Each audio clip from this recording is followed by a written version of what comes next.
Thank you all for tuning in. I'm Selena Marche, and this is You Plus Happy.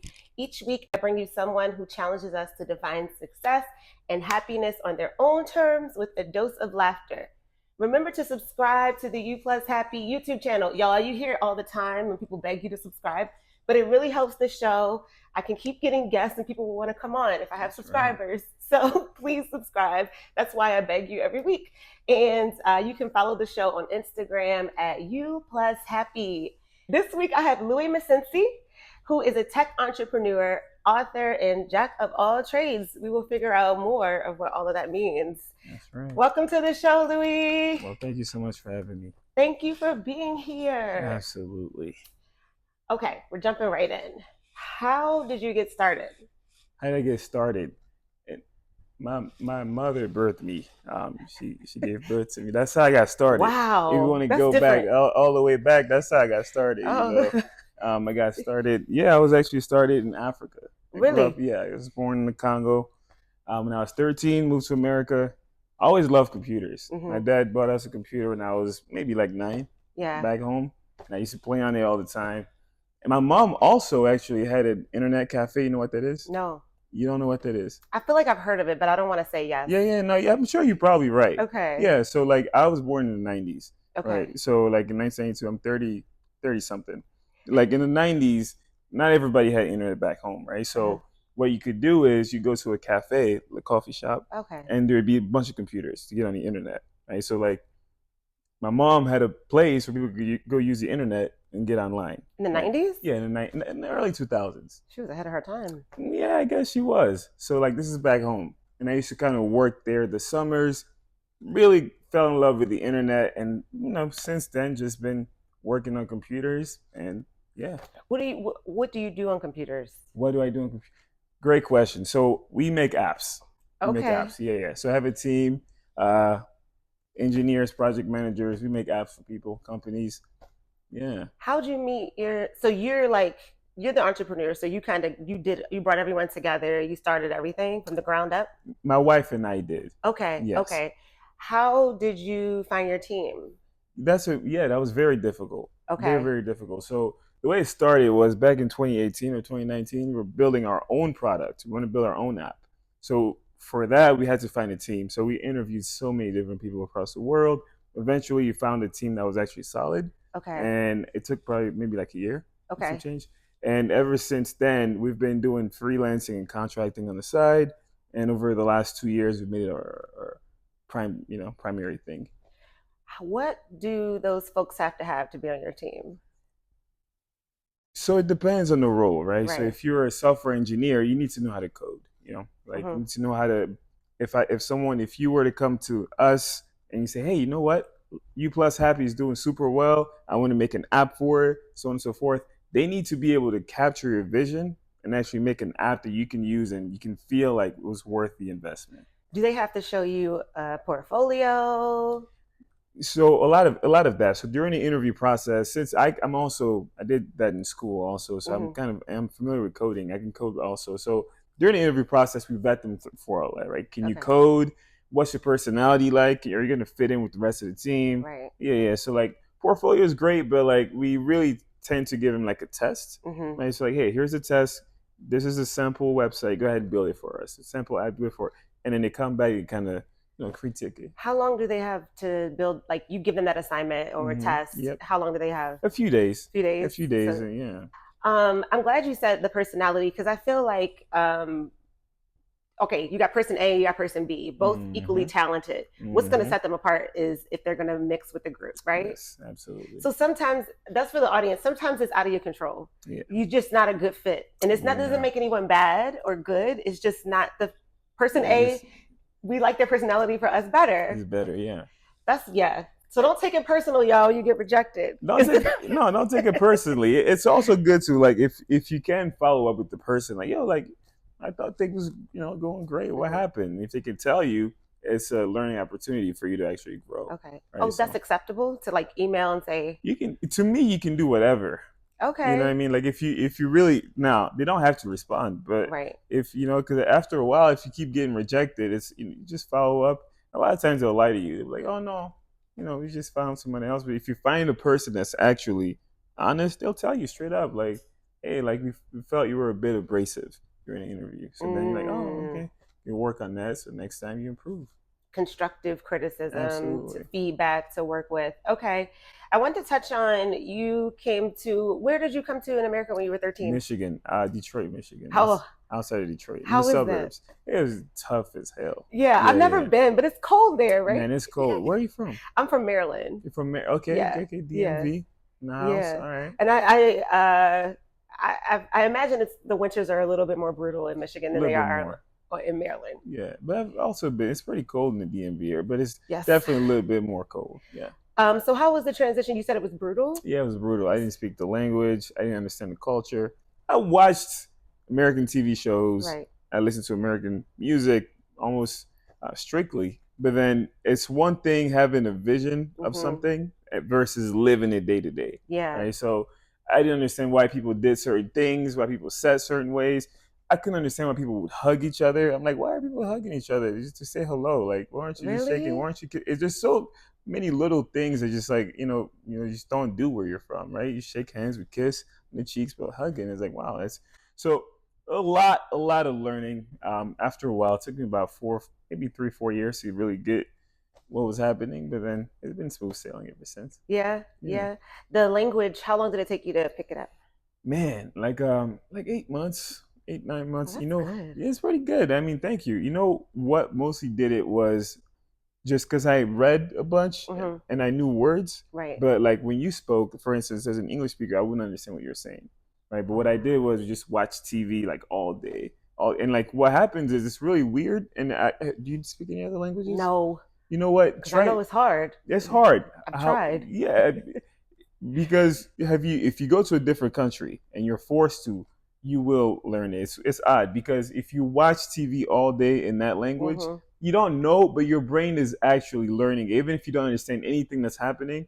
And after like 3-4 months, you'll realize, oh, I get what, and just over time, it's like, oh, I speak the language. So that really helped me out. I love that. Like, if your parents are like, stop watching so much TV. Mom, I'm studying. I'm studying, Mom. Like, what are you talking about? I'm trying to learn the language. I'm adapting. Hello. That's what I'm saying. Yeah. I think I heard someone say the best way to learn a language is to immerse yourself in a culture.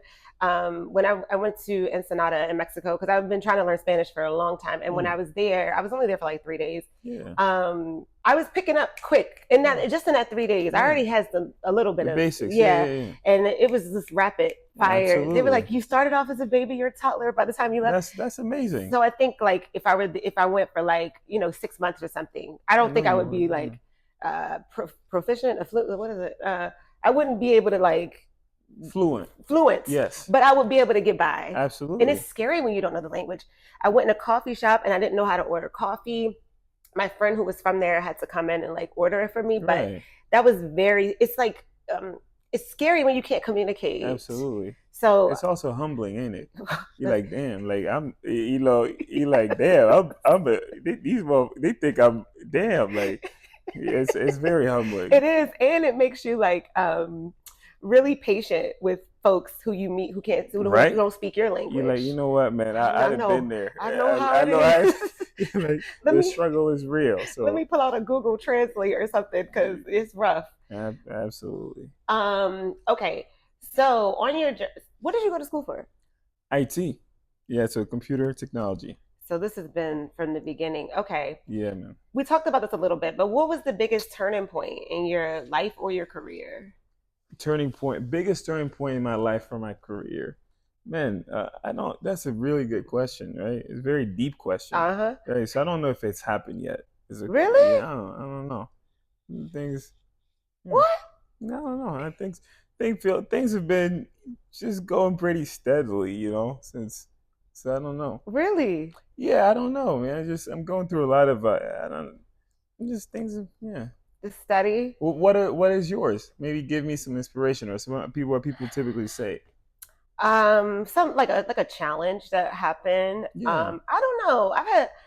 I've had a lot of turning points, like little ones, and just when I get off, like when there's I don't know if you had this, I talked about this before, but Yeah. having a calling and then like something nudging at you. And then when I'm not doing it, I feel disoriented and I Yes. feel like I'm just not You're not doing the there. right thing. Yeah, yeah. And so there was a time in my life where I had fallen so far away from what I was supposed to be doing.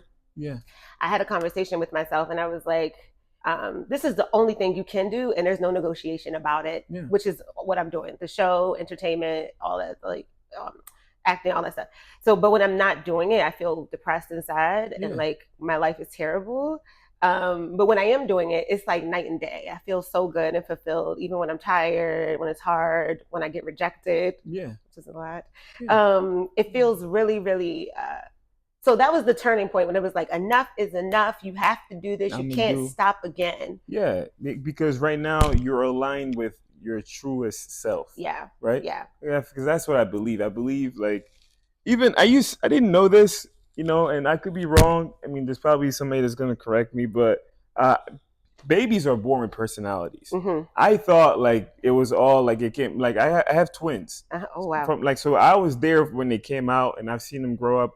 They've been literally different people since day one. Right. Right. So and then as as you grow up as a baby and you become a toddler, you're still very authentic. Right. Mm-hmm. And you get to like know your true self. Mm-hmm. And then people come into your life, start calling you stupid, you're not doing this right, and then you start doubting yourself a lot, right? Mm-hmm. But that authenticity you had from day one is still in there. Mm-hmm. And a lot of times, like yourself, it could be a calling, and then once you align yourself with it again, you're like, yeah, I remember. Mm-hmm. Like, kids are typically happy, right? They're happy because they know they're not bothered about what anybody's got to say. Right. Until somebody comes and, of course, messed up adults, other messed up kids come and they ruin it for them, for all of us, for me, right? So I totally get that. I'm very proud of you for doing that. It's very hard, right? Yeah. Wait. What part is hard? To actually get back, like, if you stray away from like what you know you should do, but then getting back to it, it can't be that easy. It's a lot of No. Yes. Is it? Did that happen to you in any way? Or No. you always? I love that. I'll explain, but please, I want to hear more. No, I love that. You always kept that focus and that vision. I've always kept a part of it, because I wanted to be like a musician when I was a kid. Mm-hmm. I've always gone to school, but I've always also like written rap. So like I've always made room for it. Okay. I've never, it's even if it's not my entire thing. Like let's say I'm in IT, right? I've always made room because like I wanted to write a book, so I'm like, okay, I'm gonna make time to write a book, right? So instead of being like, okay, I'm 100% into what my true self is, I've always tried to make time for it. So so it's never gone 100%. So you still do music? No, I suck. Okay. I'm not a good rapper. I mean, I'm a good writer, but then performance. By the time I got decent at it, I'm like, you know what? This is not what I don't want to go on stage and perform. You found out. I'm like, dude, I don't want this. I like the idea of it. I like rapping to myself and my friends, but I don't want to do this as a job. I don't want to tour. I'm a chill dude. I like to.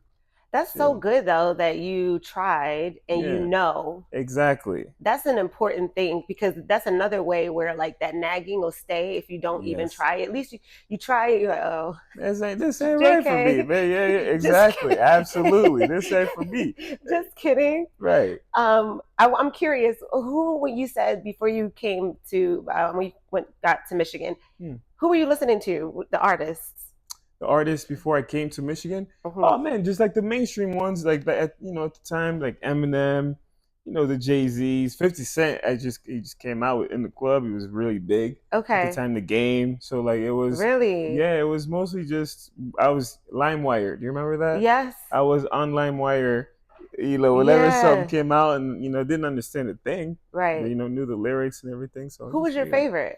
Favorite was at the time before I came was The Game. Really? He just came out. It was like, man, this is cool. Whatever he's doing, and Eminem also, because that's what was big. Yeah. I'm just always curious because even moving here, I meet people from all over the country, and like when I was growing up, the East Coast rappers I thought were everyone listened to them. Yeah. But then I find out like Jay-Z was my favorite rapper. Yeah. I find out people on the West Coast didn't even like Jay-Z. Like he wasn't popular like that. So I was like, what? So I was just curious, like absolutely. That far away from America, like it's what the was most popping. Mainstream. like at the you know what I mean, Eminem was probably the most mainstream rapper at the time, Wow. right? So that's what was pushed outside. And Jay-Z's my favorite rapper too. Now, Really? yeah, he's I quote Jay-Z every day. One of my favorite bars is "What I eat don't make you." yeah. Yeah. Where's the love, right? I mean, yeah, I've Yes. listened. Yeah, I really didn't like him for a while, but then when I started listening to him closely, I'm like, this guy's a genius. Yeah, he's really great. Like literally, yeah, And that was back when you used to spend a lot of time with albums. I used to buy his yeah. album and listen to it for months and months, Really, so it'd be really like deep in my like brain and my yeah. psyche or whatever. Now, people put out singles and listen to albums like you used to. Yeah. But What else anyway, did you listen to at the time? when I was listening to Jay Z, Yeah. oh my gosh. Oh, well, I listened to 50 Cent's first album, Get Rich or Die Trying. I was obsessed. I had Tupac's greatest hits, and I was Okay. listening to Brenda's Got a Baby. I was listening to a lot of Bad Boy, Diddy, the mainstream people. No R&B, no nothing soft. Yeah, I was Beyonce, of course, Beyonce. since Okay. Yeah. Destiny's Child, but I really started liking her and Dangerously in Love. But I also was like the old school people because of my grandfather. So Mm. like I bought Al Green on cassette tape, Oh, dope. greatest hits on cassette tape. So this Dope. was a long time ago. Yeah. I listened to a lot of Al Green, Anita Baker, Whitney Houston, who I still am obsessed with all three of those people. Yeah. And then when Ashanti came out, and even before that, the group, the mainstream people, Yeah. Escape, Escape. Yeah. um, SWV, Hmm. Mary J. Blige. Oh my God. She's good, man. I was like, ooh, and Mariah Carey, all those Yeah, just the mainstream the folks. mainstream. Gotcha. Um, So did you stick to hip hop or R&B and old school? no, I was also big into. I was listening to the boy bands like Oh, of NSYNC course. and all Yeah, the, that's but fair. it was mainly like soul. Outside of that, soul funk, because my Yeah. mom and my grandfather they would he played stuff like I said like Al Green Yeah. and then my mom I don't even like Parliament, like these real like funk bands that were Yeah. really big in the 70s, like Denise Williams. I don't know what you would Denise call her. Williams. She sings "Silly of Me to Think That You Could Ever." Okay, well, Yeah. it's so called Okay. "Silly," All right. and then I got into rock in the early 2000s. Oh, So, so and I who? still have my bands that I really Like like. who?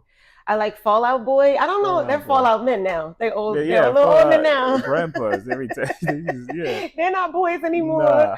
I like the Killers. I Oh, like Kings nice. of Leon. Have you Yeah. listened to these people? Yes, I have. Okay. My brother more than me. Fall Okay. Out Boy, he absolutely love them. Yeah. Yeah, the Killers.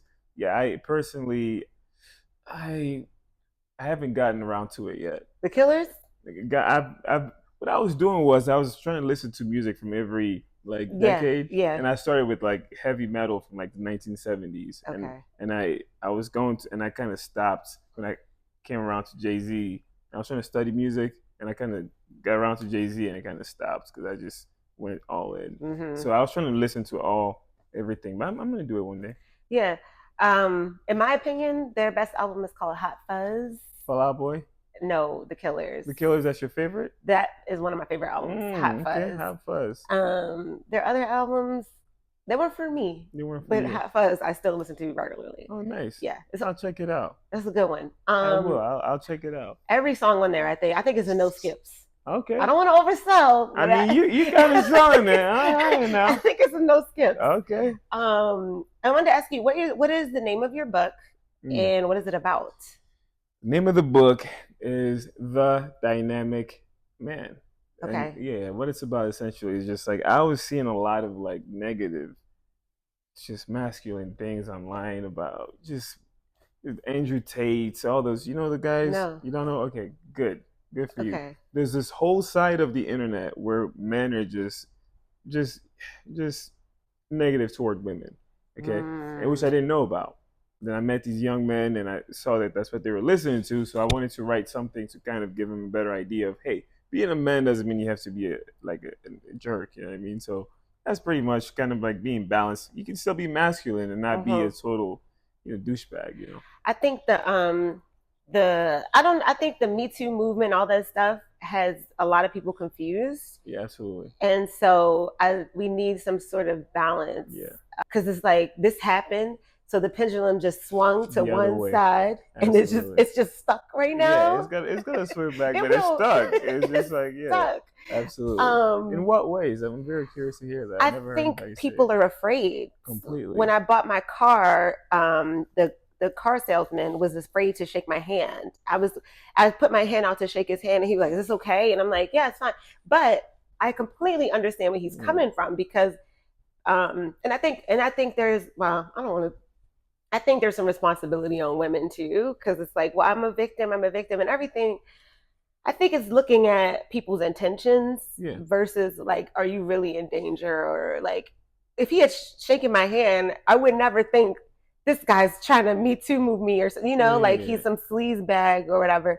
Um, I think that's with everything. Like when we mess up titles, like unhoused now versus homeless, like just being mindful of people's intentions and what do they really mean any harm, and like I don't think there should be these grave consequences for things that For being a human being. Yeah, and people making innocent Everybody mistakes. makes mistakes every day. Yeah. Like, so if you start throwing people in jail for that, then it's like, again, it's a pendulum. Like all these kids, like, oh, you guys, the Gen Z, whatever, looking down on millennials and people before them. Every generation does that.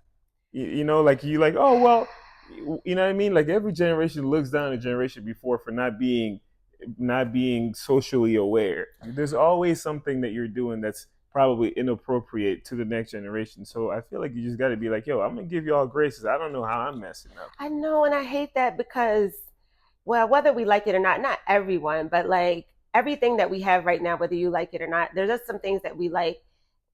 They built that, Absolutely. Right? And I think there's some room for. I think the problem that I see is like not respecting. That thing of like not respecting your elders is like gone out. That's just I don't hear about that. Like, and the way I was raised, you respect the people who came before you, and whether you like it or not, they made things. They did things. Yeah. It's not easy to do things. It's not. No, it's not easy to build buildings like this. It's not easy to decorate these. No, it's real work. It takes, I think people are taking it for granted. Absolutely. And then if someone's been around longer than you, I'm not saying everything they say is perfect, but everybody has something to offer you that you don't know. And so being like disregarding people and being divisive, it doesn't help anyone. It doesn't help anybody, no. And then you just stay stuck wherever you are. Yeah. You know? Yeah, absolutely. It's a small world. I don't know. I'm with you. I agree. What were some of the? I'm really curious about what you said about your book. This is called The Dynamic Man. Yeah, that's that. Yeah, it's just, again, just kind of going through. If you're a 22-year-old young man and you want some guidance on how to show up as a man, for instance, with women, with yourself, it just kind of helps you, give you some, like, a structure. What are some of the things that you're seeing these 22-year-old people do that could be improved? Yeah, I can talk about this for weeks. How much time do we have? Okay. All right. So, no, in essence, really, it's like, maybe even dating wise, I have a lot of guys. It's like, I'm not paying for a first date. I'm like, I don't know, what are you talking about, bro? That's bad. Like, you should pay for a first date. I'm like, or it's just these silly things, like it's just these ideas that they're coming up on the internet. It's kind of like competing with men. These guys are trying to compete with women. They feel lashed out at, right? The Me Too movement. They feel like they're not appreciated for what men have done before. And they're like, well, I don't have to do anything. And I'm like, dude, there's a natural order of things between males and females that is actually deeper than any culture, because you can also see it in the animal kingdom. Okay, so this the way that we behave. So it's like, dude, like there's a reason why we do certain things, so because it balances things out. You can never have a baby in your belly, like, so you can't compete with a woman. Like, there's no, the different things happening there. Yeah, men. So I don't want to generalize, but in general, goes to generalize. Men are not feeling appreciated. I'm guessing. I guess. What's something because I'm fascinated by this subject, because I feel like masculinity is being challenged right now. Yeah. There's some scary stats about where men are right now that I saw. I forgot where I saw it, Yeah. and I don't remember what they were, but they were really scary. Yeah. Of the depression and like just turning to like, it was something about gaming and Oh yeah, all this. pornography, gaming, absolutely. Yeah. Yeah. So it's really scary, and it's not being talked about. I think not enough, or not like mainstream or whatever. What was I going to ask you? Oh, but so in general, what is something that we can do as a, I don't know, maybe this is too big, society or as women, to appreciate men? I mean, I don't think it's an appreciation problem. I think that's you being childish. If you're a grown guy Yeah. and you're like, I'm not appreciated, well, no one's appreciated by everybody. You see what I'm saying? Like it's like you Uh, can't be. There's going to be some women that don't appreciate me. Of course, you just avoid those women. Some jobs are gonna not appreciate you. You avoid those jobs and go where you're appreciated. For one, two, like masculinity is not defined well. That's what I try to do with my book. okay. What does masculinity mean? Nobody knows. If you look it up, you'll have 100 different definitions. Mm-hmm. So I'm trying to get to the core of what does it actually mean.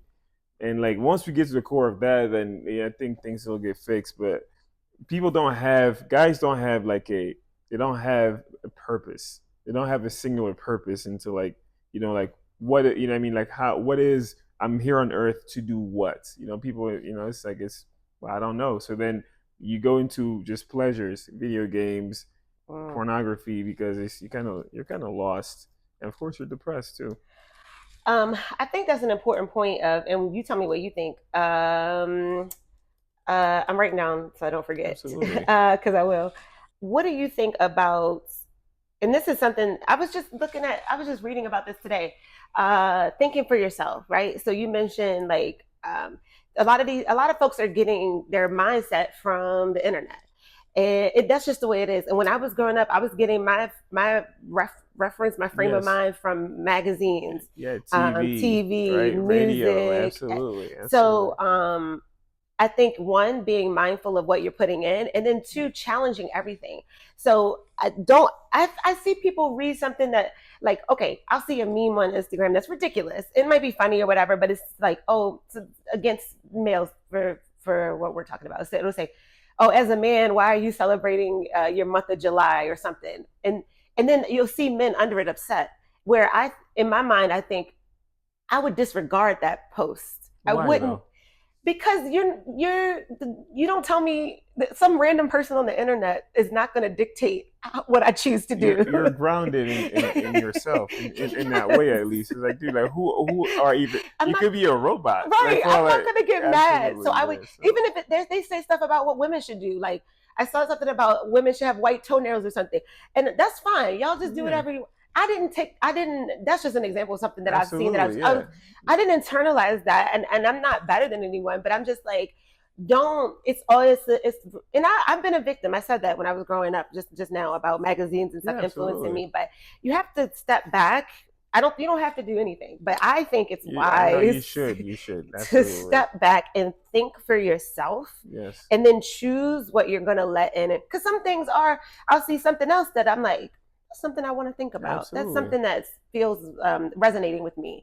But to let everything in, yeah, you're going to go freaking nuts. Yeah, You're going to go yeah. crazy. There's no, I mean, in college there is. Critical thinking is not really taught. So Mm, like, unfortunately, if you're like 14 and when you're learning things yeah, and you don't know how to critically think, yeah. yeah, you're gonna, when you agree, I don't remember them teaching me how to think in school. Just, you know what I No, mean? So it's easy for, like, what you just did was critical thinking, and that's right. fantastic. But I don't think most people can actually do it We because they gotta don't we know how. gotta get this critical thinking Absolutely, movement going. absolutely, man. And, It's yeah. and I was sorry, did I cut you No, off? yeah. And I was thinking, because it's also, I think, important to, like we said, well, listen to whatever's calling you. So luckily I got called to like self-help books very early on, Yeah. and then that, at first I kind of went nuts with those because they would all tell me different stuff, blah blah blah.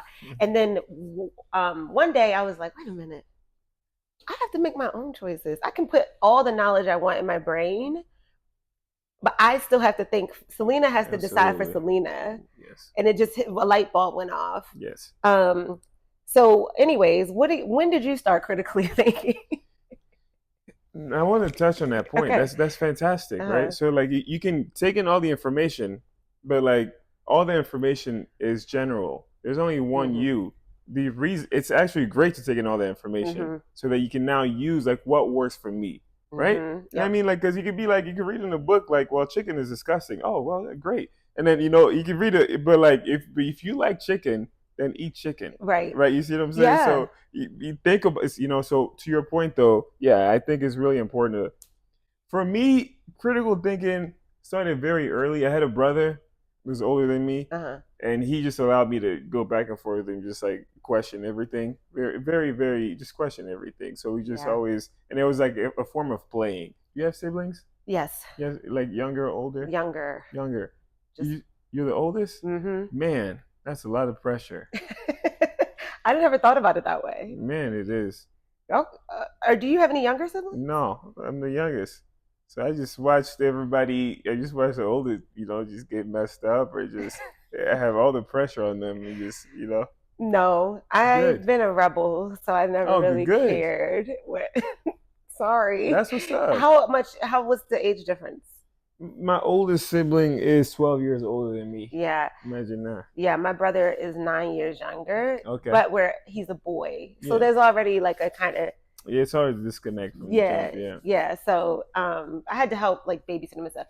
But I wanted to ask you too about I said that to say I was more of a like aunt figure than a sister. Yeah, than a sister. Okay. I wanted to ask you, but I know you said it's not about appreciation, but I think a lot about how our culture is like always like, and I know women have been a minority and have been had some troubles in the past of how we were treated, but absolutely.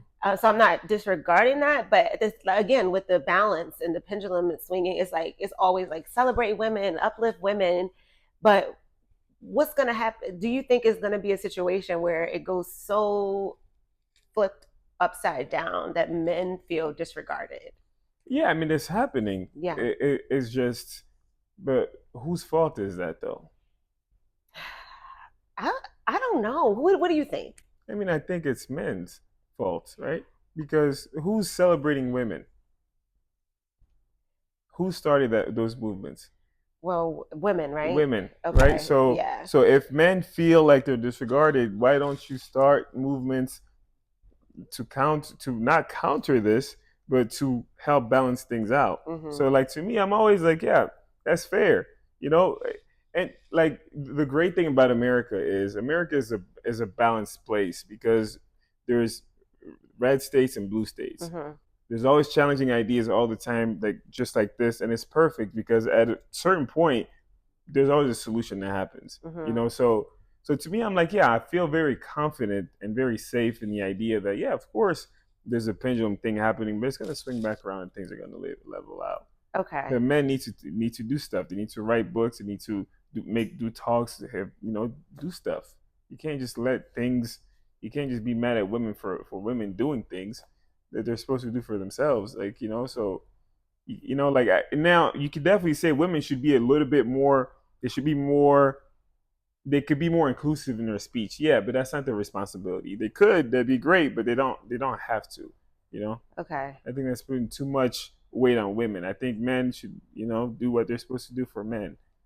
Yeah, and not you're saying not sit idly by and just be passive. Be passive or just complain. Well, women. Well, what about your identity? Can't be reactionary.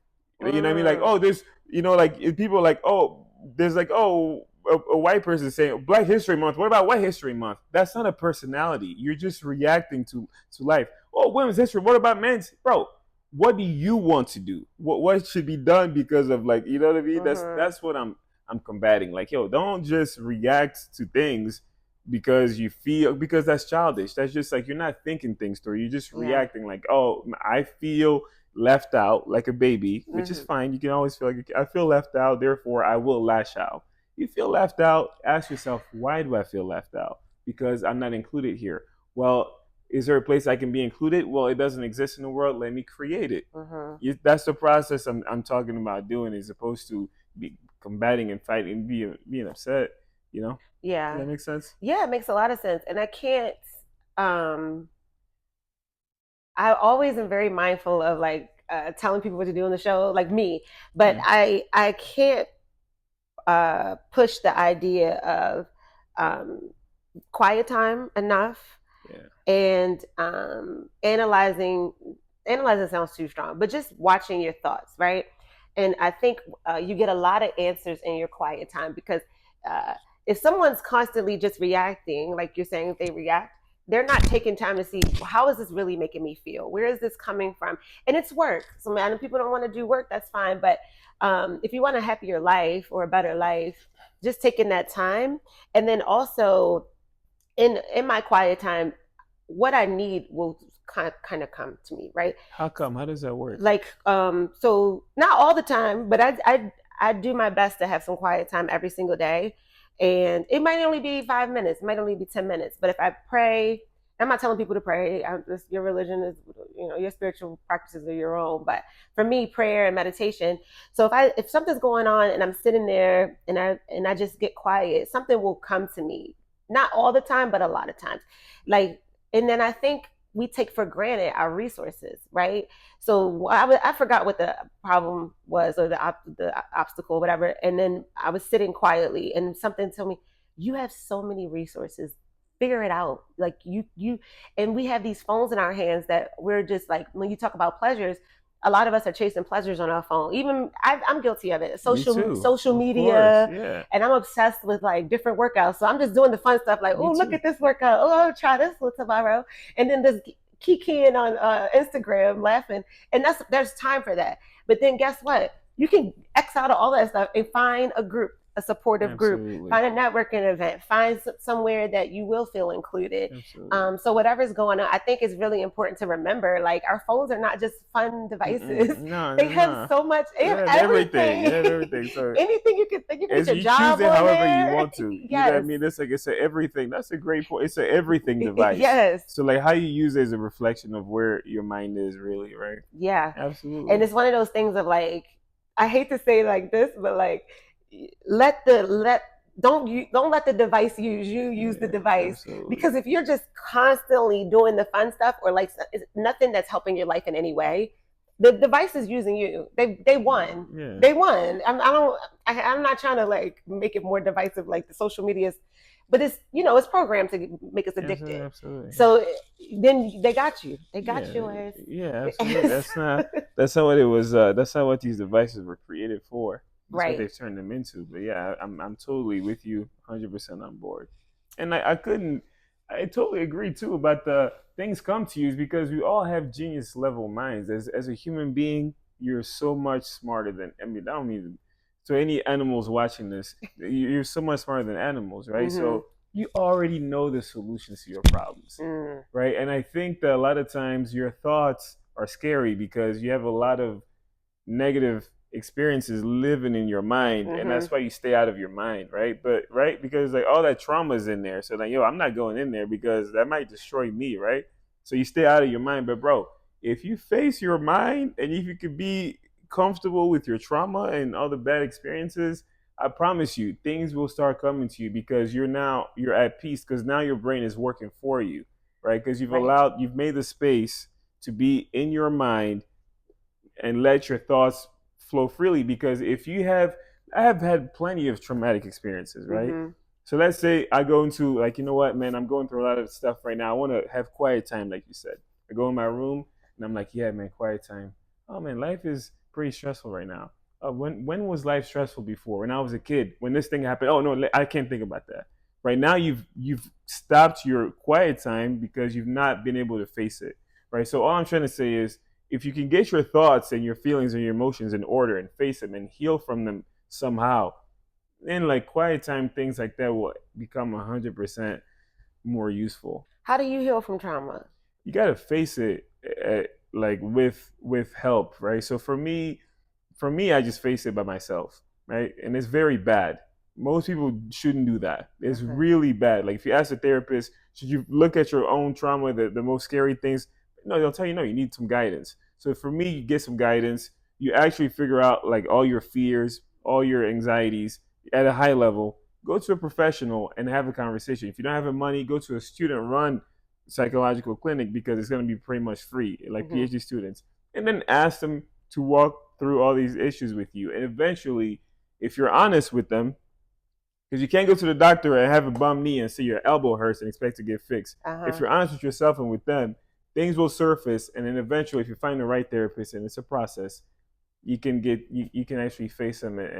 And for me, it's just this. What I remember when I was facing my trauma by myself and trying to heal from it, I was like, the way I'm feeling right now is going to pass. If you can tell yourself that your feelings are literally going to pass, and you can just focus on I'm going to be okay again one day as your anchor, because I've never felt so bad in my life as when I was like, man, it was during COVID, and I was like, man, these all these bad things have happened to me. Like, damn, like the one side I was like, yo, just remember this is gonna pass. Just face it. Be honest with yourself. Let it destroy you for right now if it has to, and then eventually it passed. Man, I was like, wow, like I'm like I feel free from these things. Yeah. When you spoke about resources, I didn't know about, you said a student-run clinic. Yes. Someone who's in school for their PhD. Yes. That's a affordable option. Absolutely. So that's important to note. And then I think that's been the one thought that has helped me get through my whole life. Yes. Is temporary. Remembering everything is temporary. So like when you're in something, it feels terrible, and it feels like it's never going to end, but I promise it will. So like not responding in these ways that are permanent, or just like you can use that even with, like, say you're trying to quit alcohol or drugs or something.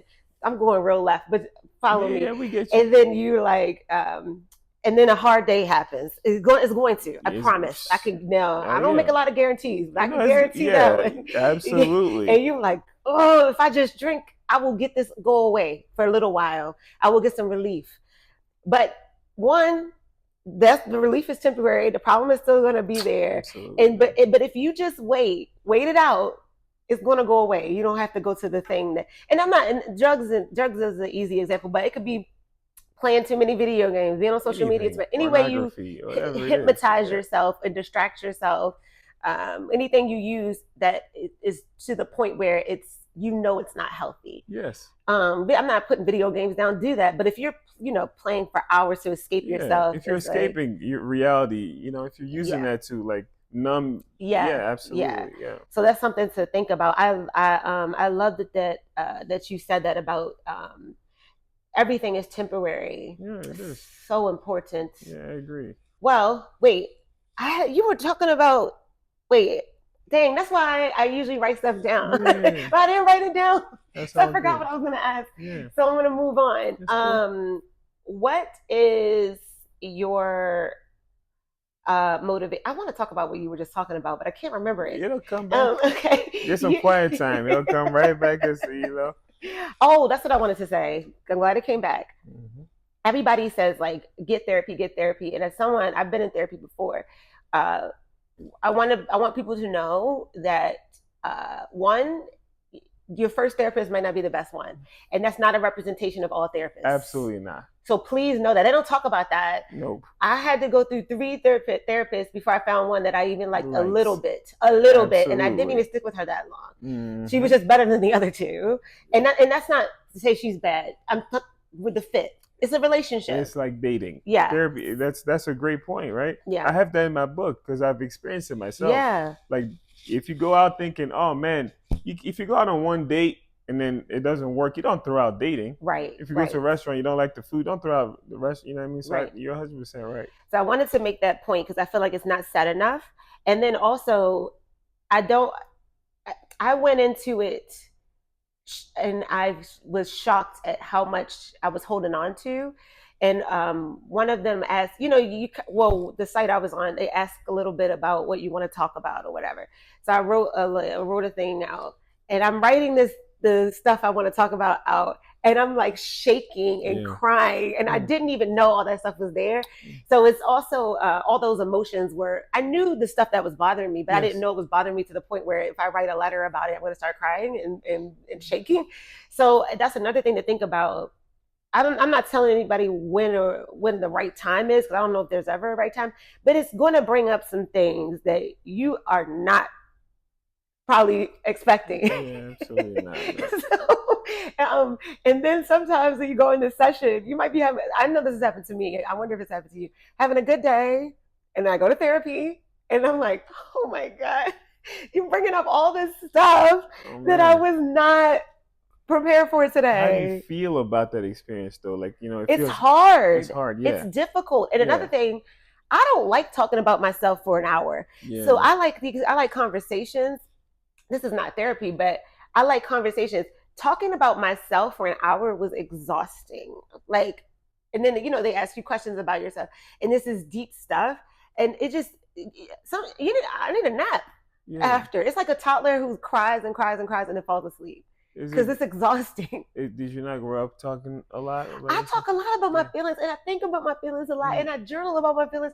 But saying it out loud to someone else who wasn't there, and then to call out some things that you didn't even realize. Oh, damn. I'm like, you think it's that? Yeah. Oh my God. Yeah. So it was very emotional. I don't know. Was that your experience? No, it's not my experience, but that's good. So I don't tell people, don't think that everybody's experience has to be the same. It's gonna be different because, again, I've been just so independent in my mind since I was a kid. You know, like I was the youngest kid. Everybody was always doing something. I was always with myself, so I had to kind of learn to like process my emotions by myself. So I go to therapies for one specific thing. Typically, I want to get this addressed. When I go off course, it kind of lose me sometimes, you know. So, but then again, I think therapy is fantastic. I think especially couples therapy is the best type for me that I've experienced. It's top notch because you go with the specific problem, and then you have somebody that can challenge both people. Because when you go in like, oh yeah, like this happened to me when I was a child, but first of all, you could be lying to yourself. You could be misremembering things. Yes. But when you have somebody that's like, well, no, actually, you know, you didn't do the dishes that day. That's why I got upset. So it's a lot more focused. Not to say that, like, I'm sure there's definitely been things that they've called out about my childhood. I'm like, damn, I never thought about it that way. Thank God it hasn't been so like, you know, like deep though. Yeah. And I also want to mention that there's all different kinds of therapy, right? Like I think what we've been talking about is talk therapy. Yes. But there's different kinds from my understanding. So that's another thing. It's like, how much do you want to invest in yourself, and you find the one that works for you? Because I've heard people say talk therapy never worked for them. And that's completely fair. Yeah. But just know, again, the resources and that you have other options. It doesn't have to be talk therapy. And then you just keep trying different things and find out what works for you. And talk therapy might work for one point of your life, and then it might not work later on. Absolutely. So I think consider all of that. Yeah. Does that make sense? Absolutely. I mean, that's what we were talking about before about the self-help books, right? We can see, there's a bunch of them, but you got to figure out what works for you. Yeah. For real. Yeah. It just takes time and effort. Okay, I'm moving us on. We're running out of time, but I want to ask about. Let me see. I have a lot of things. I feel like there's so many things that I'm not asking, but you have a wealth of knowledge, and I'm not getting all of it. It's impossible for me to get your knowledge either in like an hour or some change. That's true. Yeah. This is random. What's the most important thing to you? What's the most important thing to me? The most important, like, can it be people? Yeah, whatever. My family, I guess. You know, it's very boring. Yeah. I can give you a better answer. All right. So, most important thing to me, of course, when it's people, family is number one. Of course, sure. You can say that. I just really, man, that's a really tough question because I'm a very strange person. You know, you said strange? Strange. Yeah, I'm weird. I guess, you know, I can be, not weird is a bad word. Strange. I'm different than my way of thinking. I've been told. I think probably like people. I like people a lot. I like people too. I like people. There's no amount of money. Like, I just like people. I find people to be so interesting, you know? Yeah. So people tell me I'm weird, but I don't know what they're talking about. So I like to think that I'm self-aware. Yeah. But when they say, "Oh, you're weird," and give me examples, and they never give me an example. So I'm gonna find out one day. Yeah, I can tell you. Oh. I'm just kidding. I'm just kidding. You're not weird. Nah, you You've good. known me for We're 40 cool. minutes. We're cool. You've known me for Yeah, 40 we're minutes. cool. Nah. I'm going to ask these two questions, and then I think I'll close us out. But I want to, you have time for the two questions? I have time. One, you touched on it just now in your answer a little bit, but what does success, how do you define success? Success to me is acceptance of like the moment, you know, complete acceptance of what's happening and complete peace, right? So to me, that's what it is. And because it's like money, if money is your definition of success, I think you're going to be in for a rude awakening. There's no amount of money, man. Money is just a thing. Like it's great to have money, you know what I mean? Like, you know, but I think it's great to be happy when you don't have money. That's what's if you can reach a level of like, yo, I don't have any money, but I'm still pretty happy what I have right now, right? Because like most people have amazing lives. Like we have air conditioning right now, right? Like you know we're it could always be worse. So if you the moment you can like to me when I get to a point where I'm like, yo, man, I'm just happy just being here and I accept what I have and who I am. Whenever I feel like that 100%, that's when I feel like I'm successful. When I'm feeling that, I feel like I'm not being successful. Yeah, yeah. Okay. Does your definition of success change? I mean, I guess it hasn't in a long time. Mm-hmm. Yeah, so yeah, because again, like I wanna have nice things, you know, better and better things. I like you know like living nicely. At the same time, though, I would rather have just being able to be at peace with myself than any amount of money. I don't because Mm. I talk to some guys, young guys, like, oh yeah, I want to be a billionaire. I'm like, why? Can you give me a real answer? I want to help other people. You don't need $1 billion to help other You can help people. people right now, Yeah, you know, for real. people are like, oh man, Elon Musk isn't giving, bro. I'm like, how much are you giving? Yeah. I don't have that much money. Do you have $1? You could give a penny. Like you see what I'm saying? Like people, we tend to look at everybody, every group of person tends to look at other people as if they're the devil. You know, rich Mm-hmm. people look at poor people that way, black at white that way, poor people look at rich people. Bro, worry about yourself and look at what you're doing. You know, take some accountability. There's a lot you could be doing, you know. So I don't know. Where do you meet these young men to talk to? A lot of times I'm part of this fraternity Mm-hmm. based out of Atlanta. It's fantastic, Mm-hmm. right? So since I'm part of it, I meet other. When I go to networking events, I meet other Mm-hmm. people who are interested in it. So yeah. Yeah. When you said helping people, I think I wonder what you think. I Mm. used to volunteer with these young girls at a shelter, and what I think, first of all, like I said this before, there's a proverb is like, I can't give you a rose without leaving a scent on me. Mm. So whatever it sounds way more beautiful the way it really That is. is That was beautiful. a I agree. It's paraphrase, fantastic. I never but heard it. I love it. so if you help people, you you're going to help yourself as well. You can't help somebody without helping yourself. And what I learned, if somebody gave me a bunch of money, that's fine. I don't, but if somebody, I'm not going to reject it. Not Please at send all. money. Send the money. but, Send it. but I still have my whole day to just live my life and be myself, right? And when I feel one of the best things that someone can do for me is listen to me Yeah. when I need someone to listen or just feel seen. Yeah. And that's what I felt like I gave those girls. And I'm not taking all the credit, all the volunteers there. Yeah. The girls would be so happy when we came in because it was more than just me, it was a group of us. And and I used to leave feeling so full. Like, so when you said you can help right now, and I was broke at the time, and I was helping these girls. I think they wrote me letters on the closing day. You see what I'm saying? And wrote all of us again. I don't want to Yeah. sound like I'm special. They were all the You're volunteers. special. Well, we were Don't all undermine were. yourself. We all were. Yeah. But They're not here though, so you're special. but Yes. they wrote letters to all of us and told us how much it meant to us. And all we did was show up and listen to those girls and have fun. That's all, because that was the thing. They had a hard way to go. They need to have fun. Yes. You're not therapy. You're not the judge. Blah blah blah. So we literally and just support them. Like one of them said she wanted to be in the circus. We supported her. Most adults would be like, no. Yo, you in a circus? Yes, but one of the guys, he was like, oh, he got her a book about how to get in the circus. Then they won because I was in LA at the time, so they knew a lot of people. Brought in people who had been in the circus. That's amazing. So just and this person felt heard, and then she would Completely. practice her hula hoop stuff and come in and show us, and we That's would still. insane. That's great, man. So That's deep. it's very Yeah, deep, and it was absolutely. life changing. Yes. And so, to your point, don't worry about if you're not helping people now, you probably ain't gonna help people when you get $1 billion. No, but what's people? That's the thing. People, when you stop thinking. I used to think when I get this, then I can rest. Uh, when I make $15 an hour, and I was making $7 an hour, and Yeah.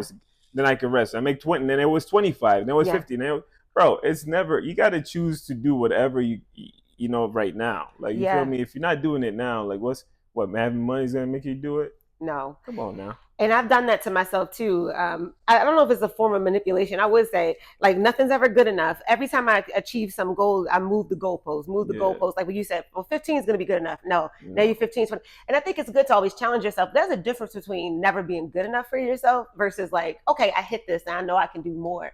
And I've done that to myself. How That's do you something to be separate the careful. two? That's so I feel like, okay, if I have my goal weight is 100 and blah blah blah, and then I'm like, when I get there, that's my goal weight. That's the weight I'll be the happiest at. And then I get there and I'm still feeling exactly the way I was. And that you don't look good enough. You need to lose 5 more. You need to lose 10 more. That's hurtful. That's bad. Absolutely. That's toxic. You're treating yourself very badly. Yeah. But if it's, okay, I want to get to 1,000 subscribers on my YouTube channel.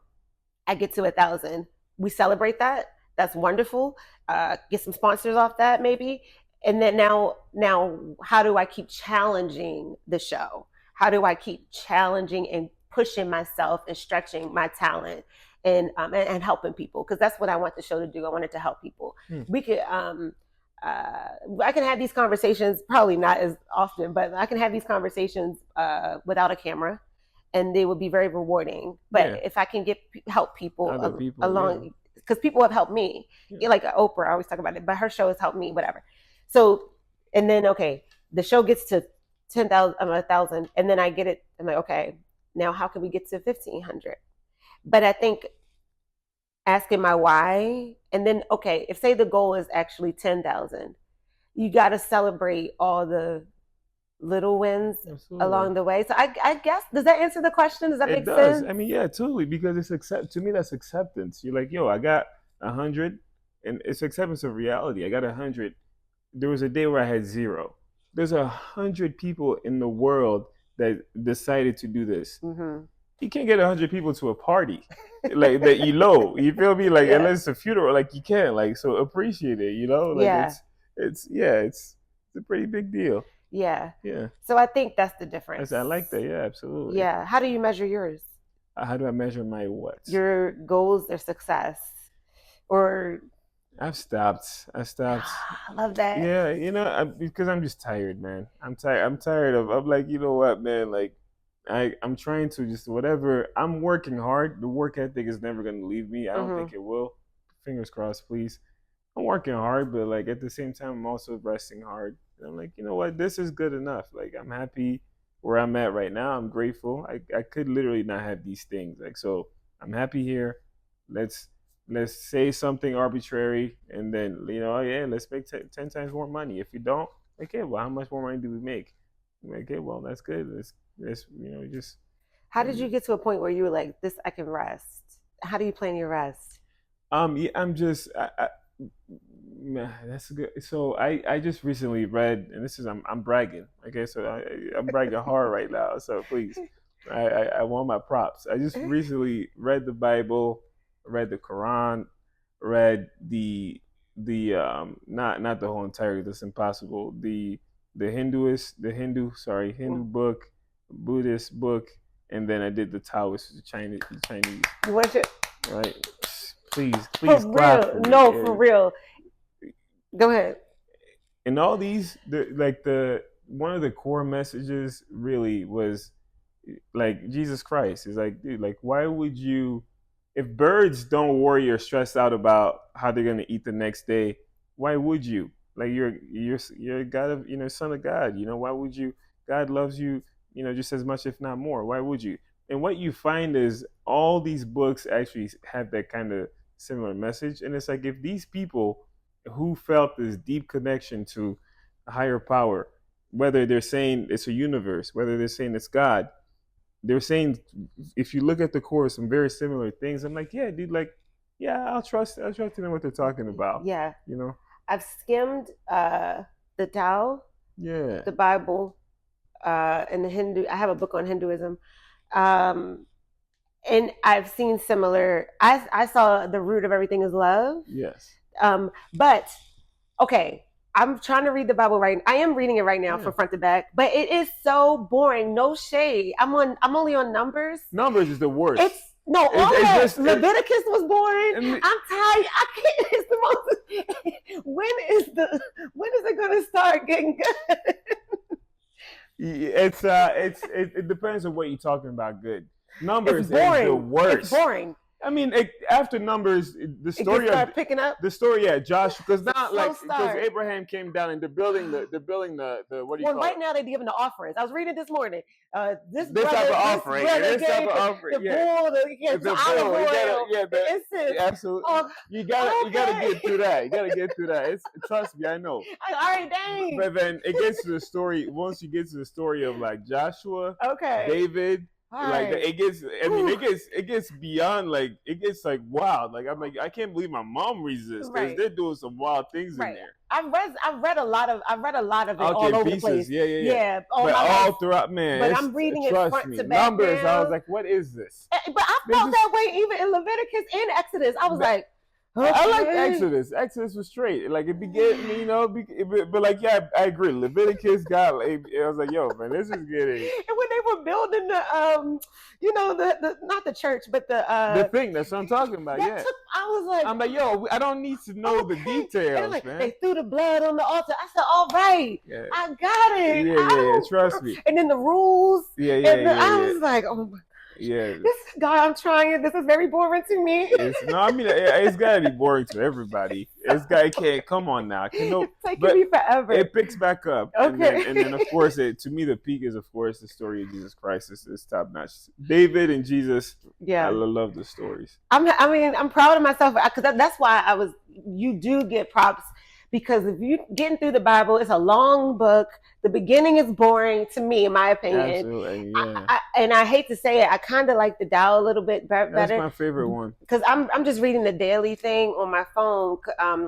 But to me, it's a little bit more like practical. Yeah, their philosophy is for me, I just finished it. It's the best. To me, I was like, yeah, I can see exactly what they're saying. Yeah. To me, it's the best philosophy now.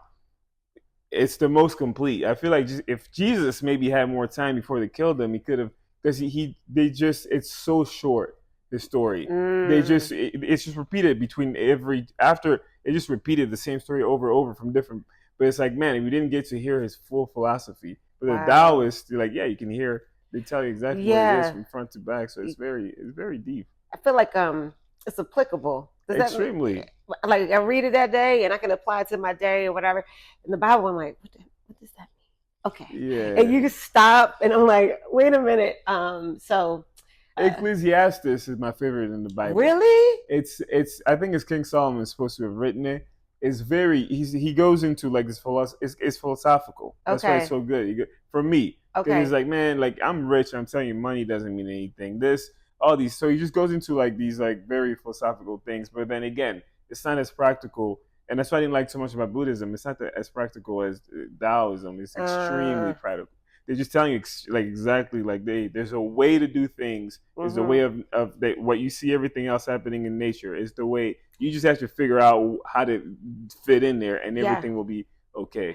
This is, I guess maybe I know people calling me weird because I was about to say something very weird, but I like the philosophies that compare my life and how I can move to nature. Yeah. So because that feels the most natural to me. Yeah. And so I feel like, the same thing that made a tree made me. Yeah. And so if I can be like that, the birds and the ocean or the trees or whatever, and it makes me feel like I don't know, like I can do it. Like, I just have to get in alignment and let all the bull crap that's been put in, just let it fall away and I can be like these trees. That's what they're trying to say in that book or in those Taoist books. So like, look at the trees; they Mm-hmm. work. The sun works, Mm-hmm. right? And then they didn't even know. They said it, but they didn't know at the time that the same things that are in the sun are inside of us. Yeah. Like they didn't know, but like they not for sure, but like they're like, yeah, we think that's what it is, and they were right. So it's like a lot of this stuff is very impressive. I love that idea of like we're stardust and then Yeah, ashes to ashes, dust to dust. yeah, Like we're gonna go back into the earth. Even yeah, our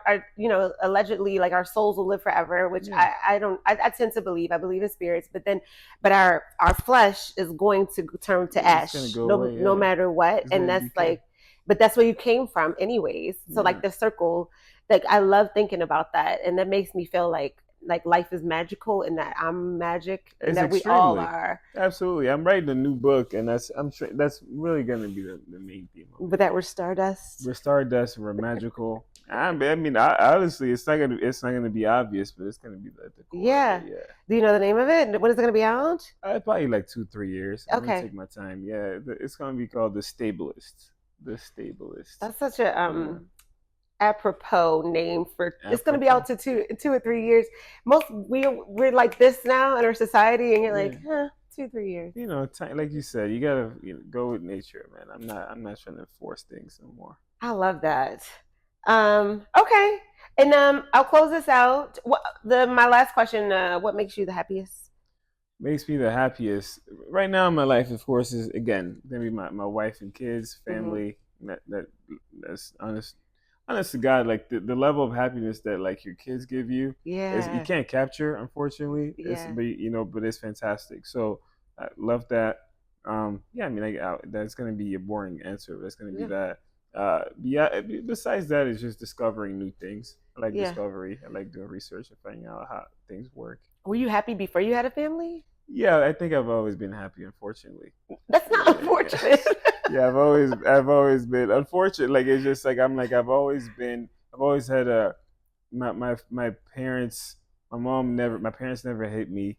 My mom was always very cuddly and nice. My Oh. dad was he was always present. And now was he playing with us all the time? No, but he was present. Like my family. So I just had a pretty decent childhood. Now, did I have bad things happen in between? Of course, but I could always ground myself in all the good. So I just always been like, oh, life is cool, man. Life is cool right now. I love that. Of course, that doesn't mean like I don't have spots where I feel down. Of Right, right, course, right. yeah, definitely. But I've been, yeah, But the core yeah, it's been is pretty the good. whole time. Yeah, yeah, Lucky guy. yeah. It It is lucky. So I is. It don't. is. It Yeah. really So I'm is. not.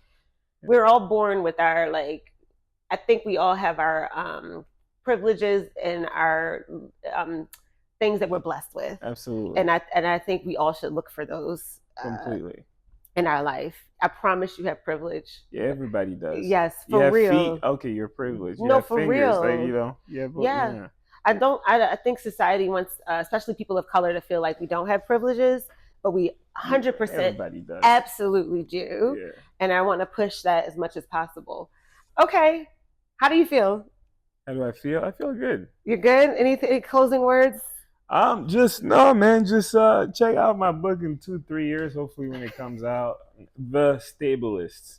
Great book, fantastic. I've not written it yet, but it's a great book. So, Duh, y'all, it's great. Thank you, Louis Masensi. Masensi, yes. Masensi. Mm-hmm. Thank you, Louis Masensi, for being on the show and sharing your time with me and inspiring listeners to redefine success for themselves. You can find out more about Louis On Instagram. Instagram is Louis Louis.Masensi Masensi. and that will be his IG handle will be in the show notes. So check those out. Where can they find your book that's already out? On Amazon, The Dynamic Man. Of course, if you're a guy, definitely maybe read it. If you're a woman, get it for your guy. But if you're a woman, it may not be. It's not that interesting. It's useful. So my next book is going to be interesting. Way to sell yourself. Check out the book, y'all. And thank you, listeners, for tuning in. Again, I ask that you subscribe, y'all, because it helps the show. It'll help the show grow, and I can keep doing it and bring you all guests like Louis. And you can like the episode, share it with a friend, and follow the show on Instagram at U+Happy. The show saves lives, guys. That's what I've been saying. You'll get a lot out of it. And I asked the guests to say the tagline, which is, we'll show you our definition of success if you show us yours. We'll show you our definition of success if you show us yours. Yay! Thank you. We did it. Hey, dope. We did it. Awesome.